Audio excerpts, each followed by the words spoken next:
Can you guys hear me? Is everything working?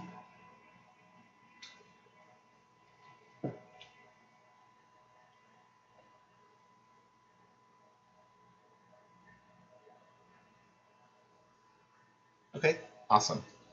So last time we left off on Wednesday, the thing that we were looking to cover was you guys wanted another example of the minimum spanning tree algorithm. So over here, let's say that this is our tree that we're attempting to find the minimum spanning tree of. The first thing that we need to do is draw out the vertex sets, the edge list, and then also draw out our resulting list. So let me go open up a Google Sheet so I can show that to you.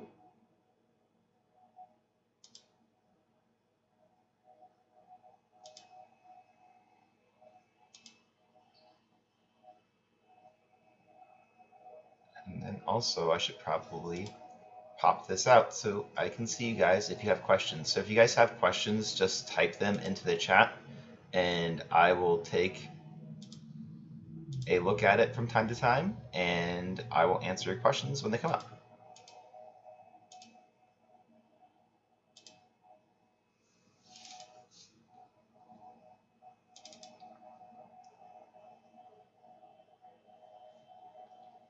So, oh, wrong class, 32B.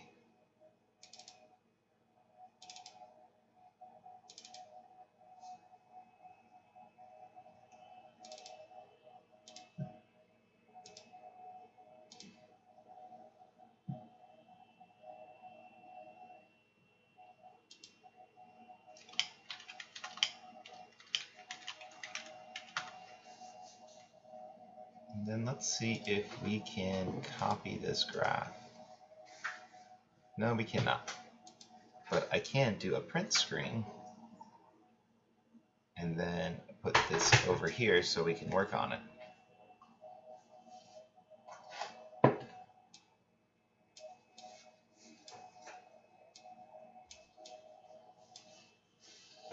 So again, the first thing that we have to come up with is our edge list, or our vertex set,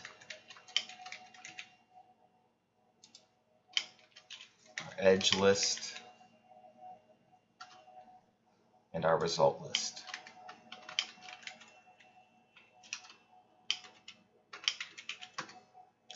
In the vertex sets, we start just by adding our vertices in here, and they're all going to be by themselves. So 0, 1, 2, 3, and 4. And then in our edge list, we need to list what the edges that are connected and what their cost is. So the cost from 0 to 1 is going to be, 0 to 1 is 4. Then the cost from 0 to 4, it looks like to be 6.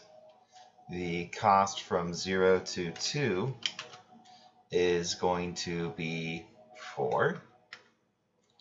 The cost from 0 to 3 looks to be 6 as well. Then we also need the edges from 1 to 2, which is going to be 2. We also need the edges from 2 to 3, which looks to be 8. And then we also need the cost from 3 to 4, which looks to be 9. Do you guys have any questions on our setup and how we went about doing that? Or are we all cool to move on to the next part of the algorithm?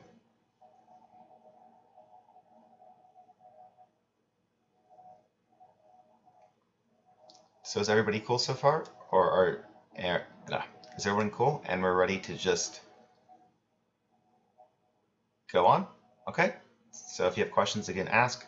So remember, the first step of the algorithm is we're going to scan through our edge list and we're going to attempt to find the edge with the cheapest cost.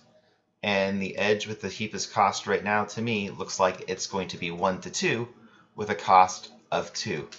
So we go and we look in our vertex sets and we see if 1 and 2 are already connected.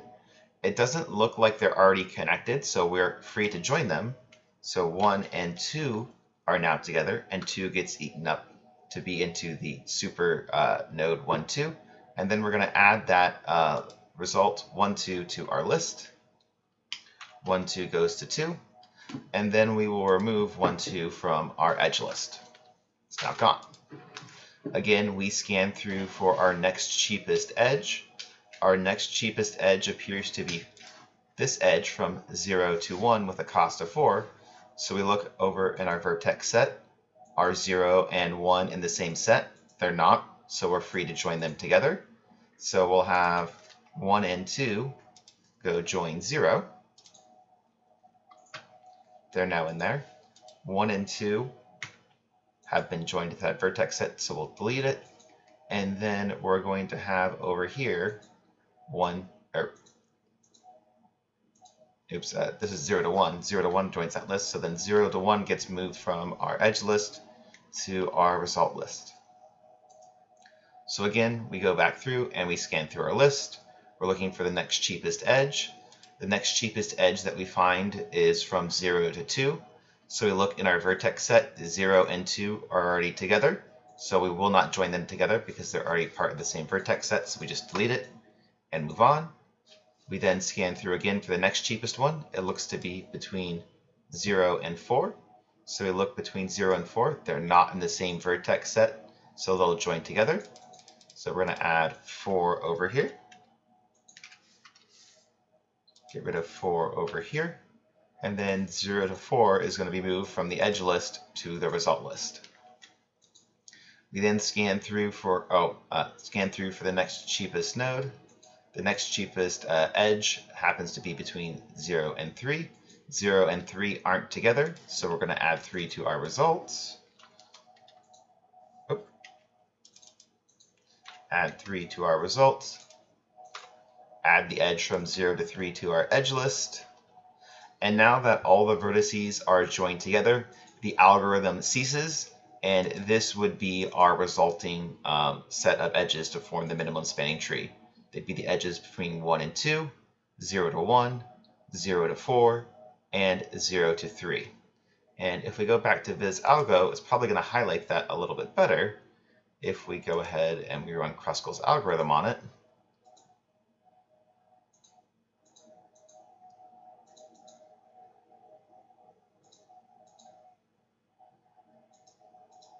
And the edges that are highlighted are the edges that we would keep in our graph.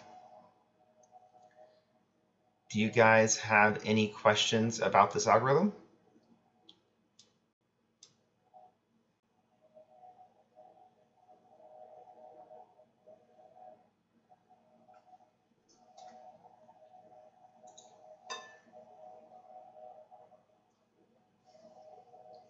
So the edges can be added in any order, but if you add the edges to the edge list in sorted order, from lowest cost to highest cost, it'll speed up the runtime of the algorithm.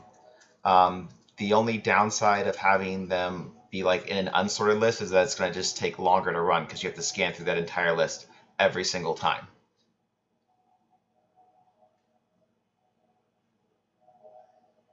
Right? As an alternative to sorting the lists, another option might be to put the sorting the edge list. Another alternative might be to have the edge list be implemented using a heap, because we're always going to be looking for the smallest edge, and you can just keep popping the top off of your min heap, right? Turning your list of edges into a heap with heapify would take n time. And then removing the elements, you might have to remove all of them, but each removal only takes log n. So you'd have n times, or like number of edges times log e, so e log e for the removal. So if it implemented with a heap, right, it's e for the heapify, and then it's going to be e times log e for removing all of the edges. Sorting, however, is only going to take us e times log e. So it's probably best in terms of implementation wise just to have your list of edges and then just sort them as opposed to using a heap here. Are there any other questions?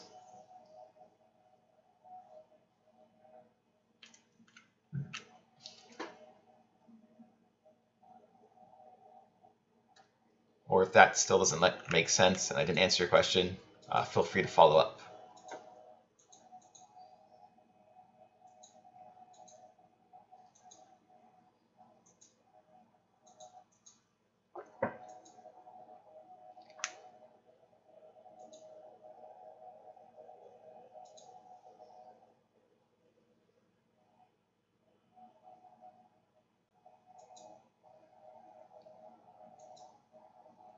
Okay, fantastic. Are there any other, would you guys like to see more examples of minimum spanning tree?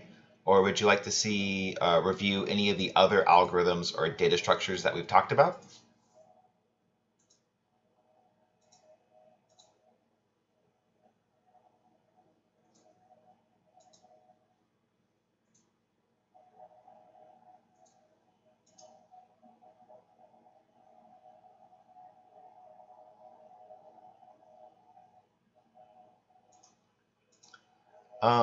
The difference between a deck and a queue is that with a deck, you can both add and remove elements quickly to the front of the list, as well as to the end, or you can add and remove elements both quickly to the front and the end of the DQ. But with queues, you can only remove elements from the front of the list and only add elements to the end of the list. So I guess let's go write that down somewhere. Right? Queue can add and remove or add elements to the end and remove from the front. In a deck, you can add and remove elements quickly from both the front and the end, as well as access any element by position, but the access by position takes n time.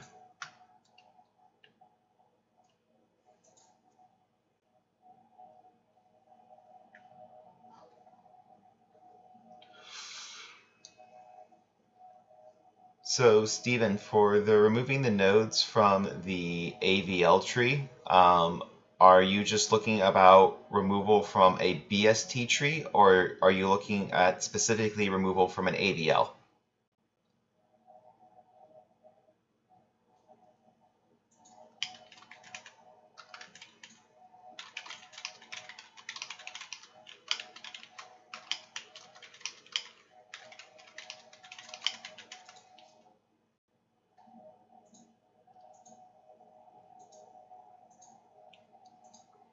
Okay, so we can cover both cases because they're essentially the same.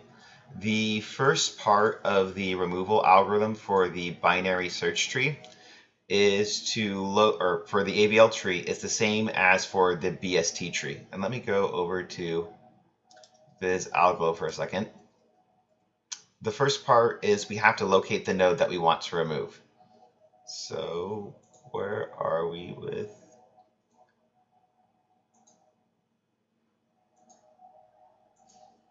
Let's see. There we are.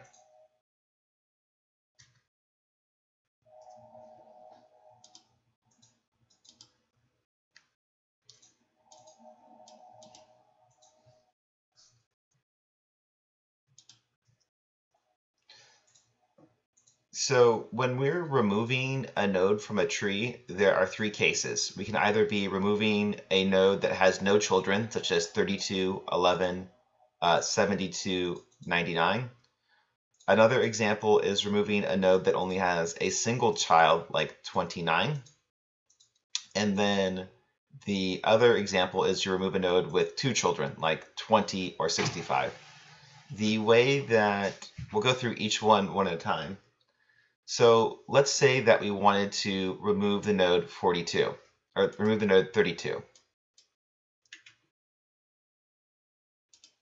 So step number one, right, is we have to locate the node that we want to find.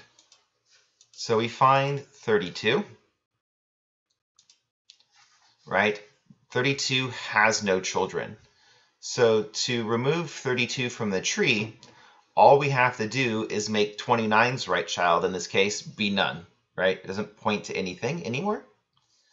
And then what's going to happen is on the way back up, we're going to have to do rebalancing and check to see if each of our parents are balanced after removal.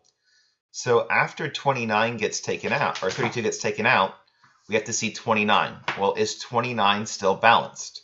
29 is balanced because the height of its left subtree is -1, height of the right subtree is -1, so its balance factor is 0. We then would go back up to 20. We look at its balance factor. It's still balanced.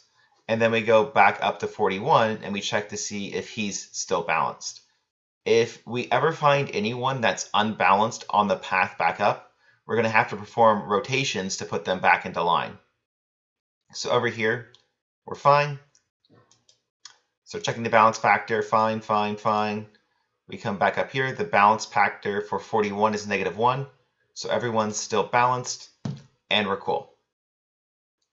So that's removing a leaf node. If we continued to remove leaf nodes, we might find that things became unbalanced. So let's try removing, say, 29.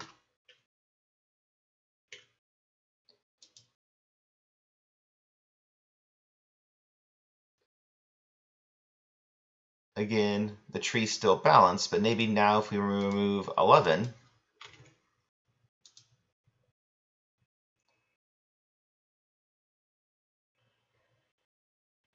oops, so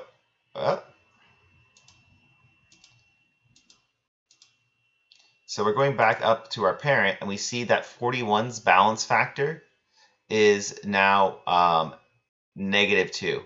So you check the balance factor of your left child and your right child. The balance factor of 65 is -1, which means we need to perform a left rotation, and in doing the left rotation, we would get this.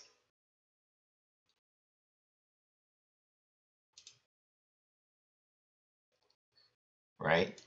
So now we might try to, say, remove a different node, but let's make a new example, an unbalanced example. Okay, a random example. The other potential node that we might try to remove is a node with one child. So let's say in this example, we try to remove 29. And maybe this would just be better if we just start with the regular binary search trees. So we're going to create a balanced-ish example.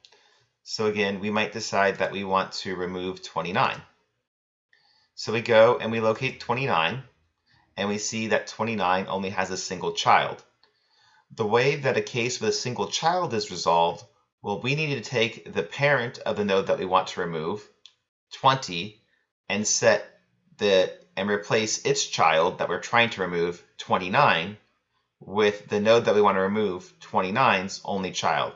So we're going to take our pointer, our right pointer in this case 20, and point him over to 32. And then we're good. Again, this is back to binary search tree. We'll talk about the AVL part in a minute. Let's though try adding in a value like 23.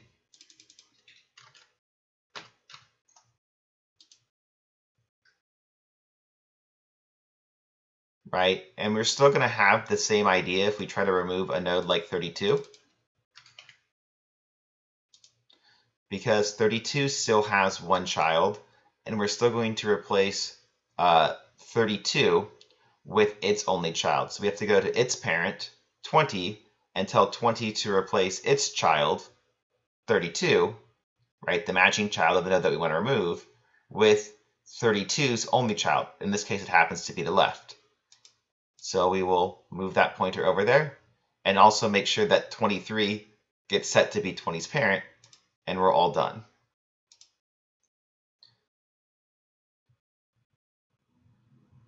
Are we okay so far with both removing nodes with one child and two child before we move on to nodes with two children?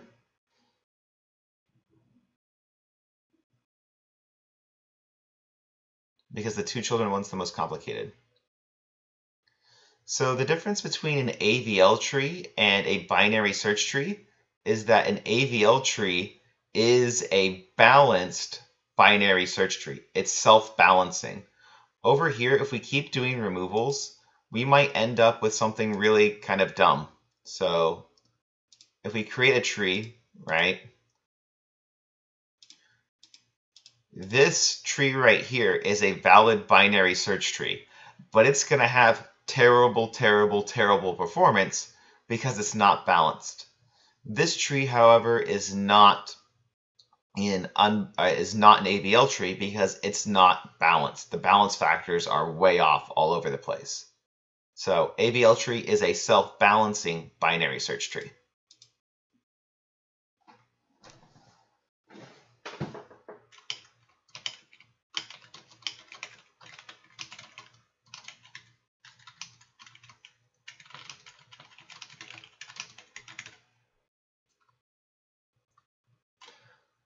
Yeah, you're correct, Stephen. The balance factor for a node is it's the height of your left subchild minus the height of your right subchild. Yeah, balance factor of a node is the height of the left minus the height of the right subtrees. You are correct.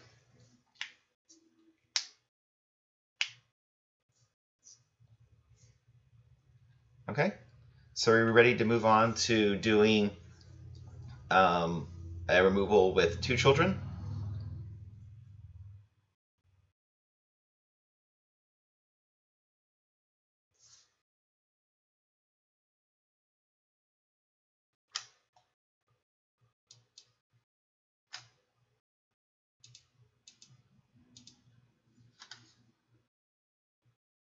So I'm going to change up the graph a little bit with a couple of inserts to show you some more complicated problems.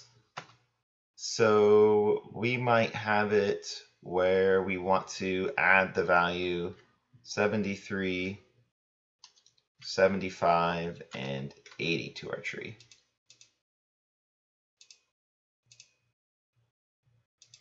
So in the example online, the tree that we're going to be the successor for a node is going to be the min of the right subtree, unlike in your homework where you're doing the max of the left. So let's say the node that we wanted to remove was the remote node 65. So first thing that we do is we locate 65. Oops. So we found 65. The next thing that we have to do is locate the successor to 65. And for right now, we're doing the min of the left subtree. So locating its successor is going to be 72, right? Because it's the min of the right subtree. Then what happens is once we locate the successor, we have to remove the successor 72 from the tree, right? So we look at 72 and we see that 72 only has one child, 73. So again, just like with the one child replacement policy that we're doing before, we make 91 point to 72's only subchild 73. That will get the 72 out of the tree. The next thing that we can do is we can replace the node that we want to replace's value. Notice value, not the node itself, replace its value, 65, with its successor's value, 72. So swap these two values here after we've already removed 72 from the tree. If we do that, we're going to end up with this. and that's 2 children. If you go and you look in the Zybook, each of these cases are laid out for you.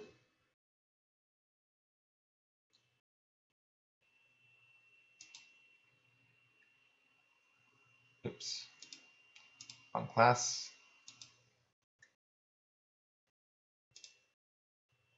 And if we go and we look at our trees and we go look at the removal algorithm, you can see there are the 3 cases we just discussed, right? Remove a leaf. If it has a parent, it's not the root. The parent's left or right child, whichever one that we're trying to remove, is assigned with null. Right? Great, we're done. But if it was root, then the root's pointer is assigned with null. And so the BST became empty. So notice within each of these 3 cases, there's actually 2 subcases. One where you're the parent, or one where the node to remove is the root, and one where the node to remove is not the root. If we want to remove an internal node with a single child, right, we talked about that one. If it has a parent, so it's not the root, the parent's left or right child, whichever points to x, is assigned with x's child, right? You just do that replacement. And then if we're removing an internal node with 2 children, first we have to locate x's successor, right? Then we're going to copy that successor's value to x, and then we're going to recursively remove the successor from the right subtree. So it requires a recursive call to get rid of that node and to finally take it out of the graph. Right? So here's the example that the book gives you. Right? The successor we find for 25 is 27. So first, copy that value over, and then they do a removal on the right subtree. We want to take out 27, starting down here. So 27 just goes away, and we're done.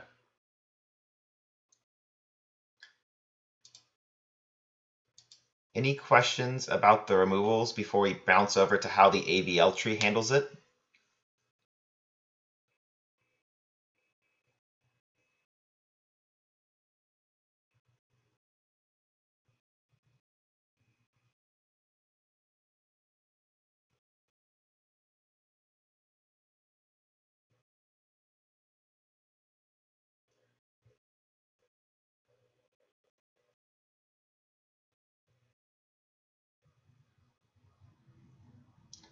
Can you clarify your question, breakfast cereal?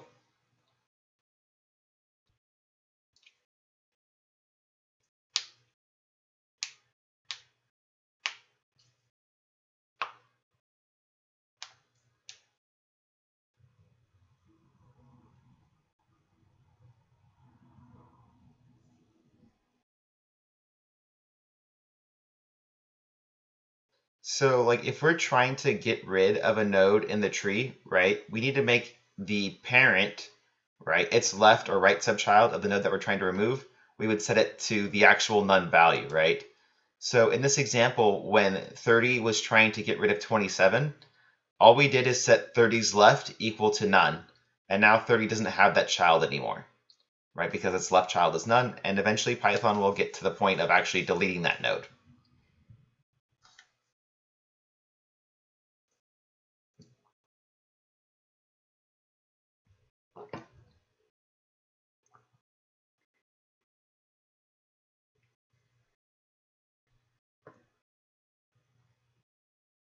Okay, so let's pop over to AVLs. So the AVL tree, it uses the exact same algorithm for removal that the binary search tree does, except it will have to rebalance itself all the way back up along the path of the removal. Let's see if the Zybook has something for this.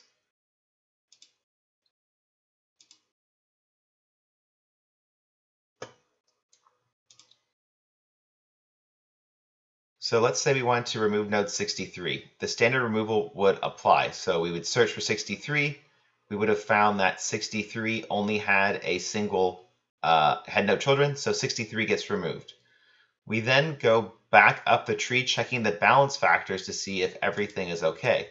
So we look at 61's balance factor, and it's off because the height of its left subtree is 1 and the height of its right subtree is -1, which makes it be incorrect. So we perform a rotation at that node, and then we go back up and we look at the balance factor for our new parent. The new parent, we update its balance factor. Things look good. The height of the left subtree is going to be 1. The height of our right subtree is 1. We're balanced, and so we're done. So now after removing 89, we look at our balance factor. The balance factor is 1, so no rotations are needed to be performed. Right? We look at 93, our balance factor is 2, it's off, so we had to perform another rotation along the way up to make it be correct. If you look at the actual algorithm for removal, let's see.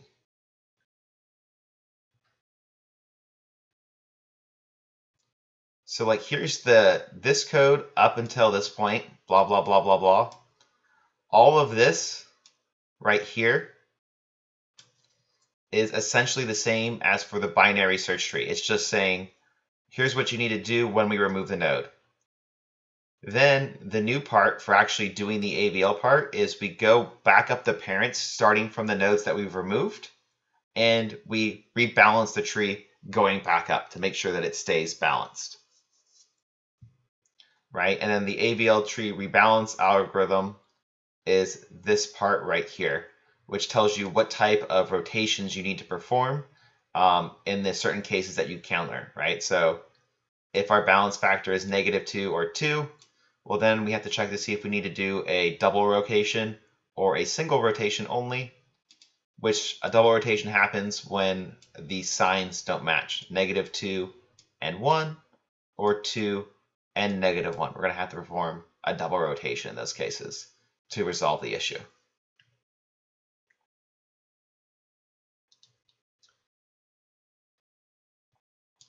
Do you guys want to see some more examples, or do you have more questions about the rebalancing part?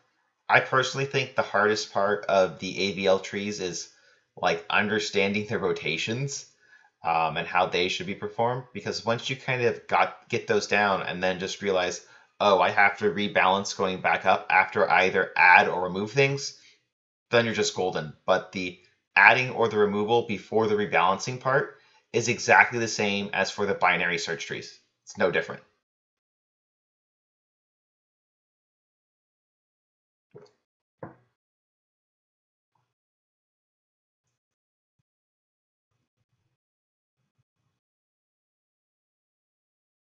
So when to perform which rotation? Yeah. So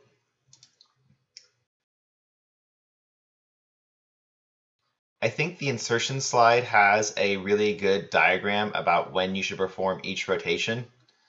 So there are 4 cases of what rotations need to be performed. So you might end up with a tree that has a balance factor of 2, right? And then if you find that your left subchild has a balance factor of 1, we refer to this as a left 1 case, 2, 1. This can be resolved with a single rotation at B, which appears to be a left rotation from B around A. This case right here is the 2, -1 case. This one has to be resolved with a double rotation. First, we take C and we rotate it, let's say, to the left, I guess. Maybe this is a right rotation around A. This would be a left rotation of C around B, followed by a right rotation of our new node C around A. Then there's a -2, -1 case in terms of the balance factors, which is again just the mirror of the case above, but we're going to take B and we're going to, it looks like, rotate it to the left around A to get our new tree, or there's a -2, 1 case where we need to take first C and rotate it to the right around B, and then take our new node C and rotate it to the left around A. This is covered in the rebalance algorithm that we just saw, which I think is on the previous page. We're just on right here. This is the algorithm that tells you exactly how to do the rebalancing, when to do the rebalancing, what rotations are needed, and who should be rotating around what. It's this little snippet of code right here.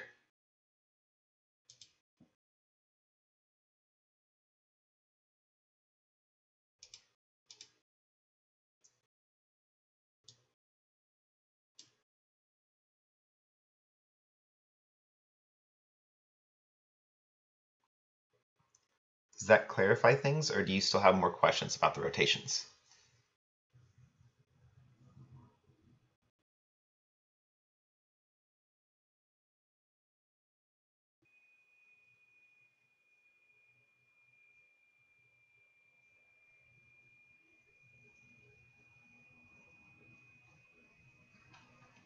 So with our last 15 minutes, there's a couple of common,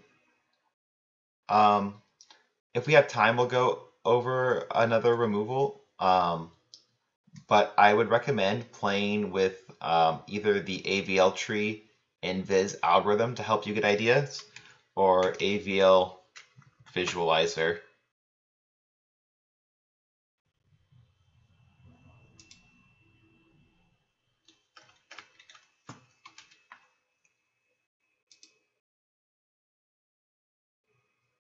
Right, so here you can like do something like 100, 500, 90, or just 100, insert, or like 500, insert, and you can see what's going to be happening and walk through it. Or again, you can do it on Viz algorithm.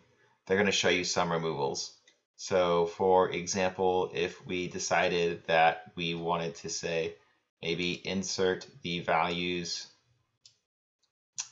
10 and 15,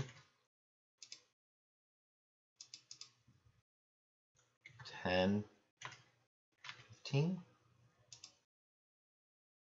I already had 15, 10 and 16 then, or 10 and 14.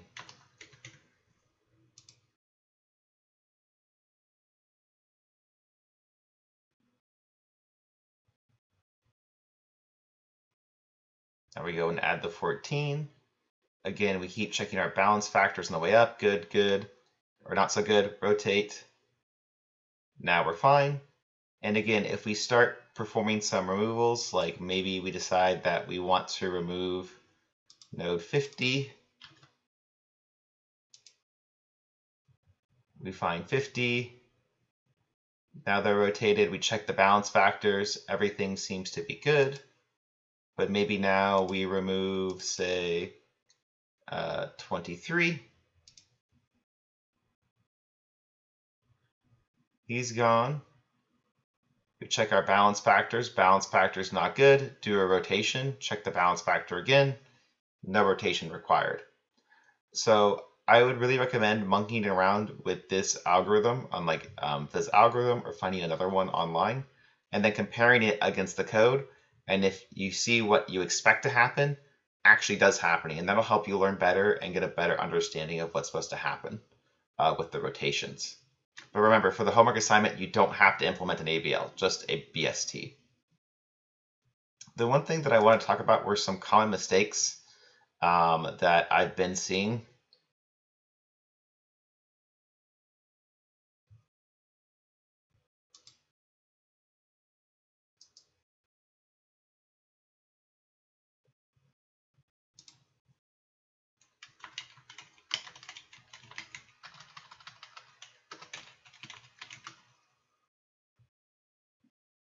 So I don't want that one.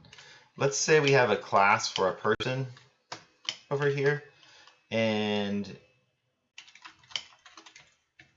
our init for each person, they have a name and they have an age, and it's going to be a simple self.name, name, and self.age is equal to age. So one mistake that I've been seeing quite a bit is the following.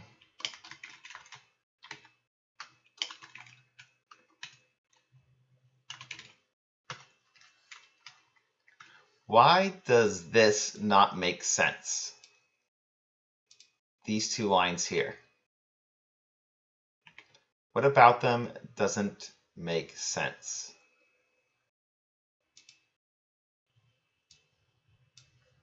Yeah, I can move it to there after I'm done. Right? This thing person here, it's not a person. It's the definition of the class, right? It tells you how to make a person. If we actually want to make people, like B is equal to a person, say their name is Bob and they're 45, or S is equal to a person whose name is Sally, who's maybe 24, we can ask valid questions like, what is B's name? And we're going to get Bob.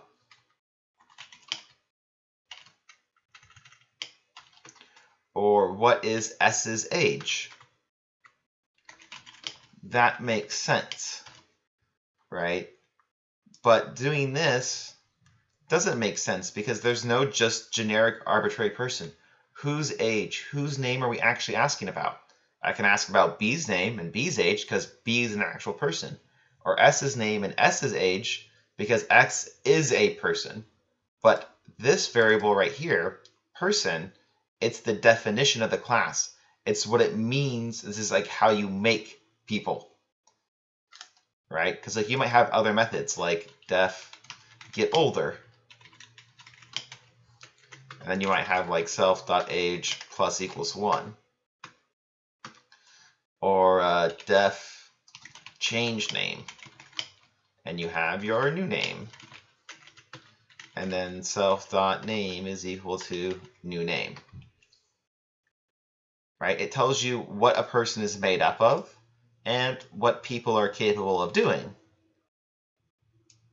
But it is not in and of itself a person. If we again go back to the example of blueprints versus houses, the class person is the blueprint for how to make people.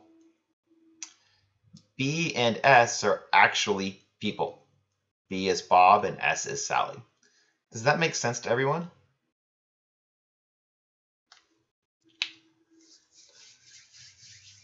Right, because this was like a big mistake that I saw repeated quite often throughout the quarter. And I want to make sure that you guys are clarified on that. You don't keep making it.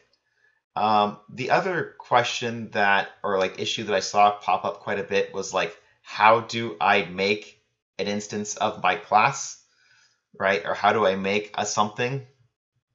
So again, you can see that if we want to make an instance of our class, we just say our class's name and then the values to the constructor, and that will build it. But you guys have been doing this all your life, right? Or all your programming life, right? Because if I want to make a list, I can say L is equal to a list. Or if I want to make a tuple, T is equal to a tuple. Or if I want to make an integer, I is equal to an int from the string 34, right? So if I want to make a person, P is equal to person, and then whatever arguments I need to pass to my constructor to actually make that person be created.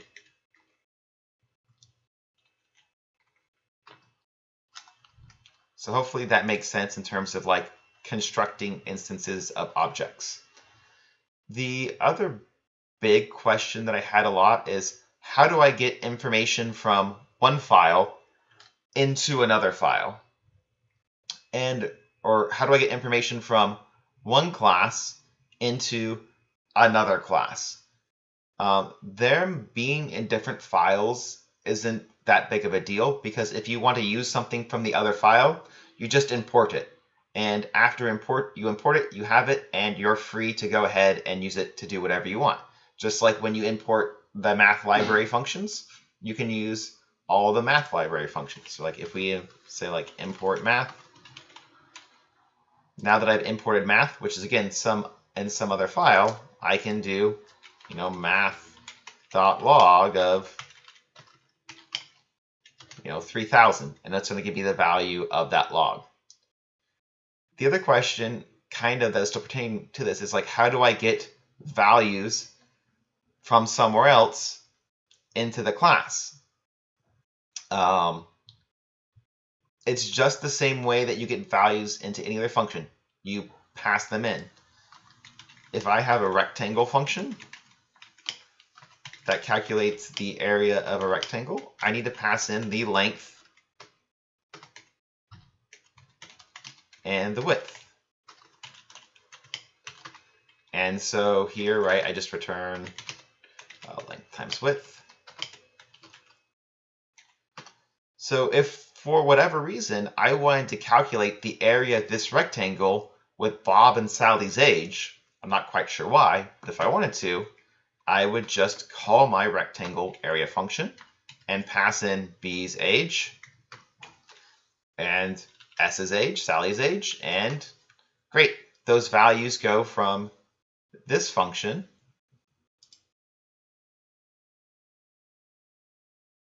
oops, running the wrong thing.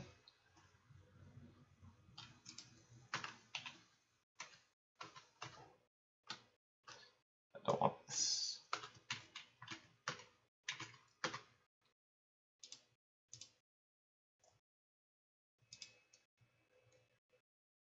Right? They come from this area, B's age and S's age. They are going to get passed into this function, rectangle area. We'll compute it, and because the function accepted them as parameters, we're now able to get those parameters in there to do whatever it is that we needed to do. Whereas like our functions over here, again, if they need new parameters, like a new name, we just need to make sure that we pass those parameters into our function, right? So I can do like b dot change name, and his name might be now Robert. And great, we've now gone and changed his name. But because I need that parameter in that function, just like you've always needed it, I have to pass it. And then great, our new name will become Robert. So if you look at B's name is indeed going to be Robert. Does that make sense to everybody?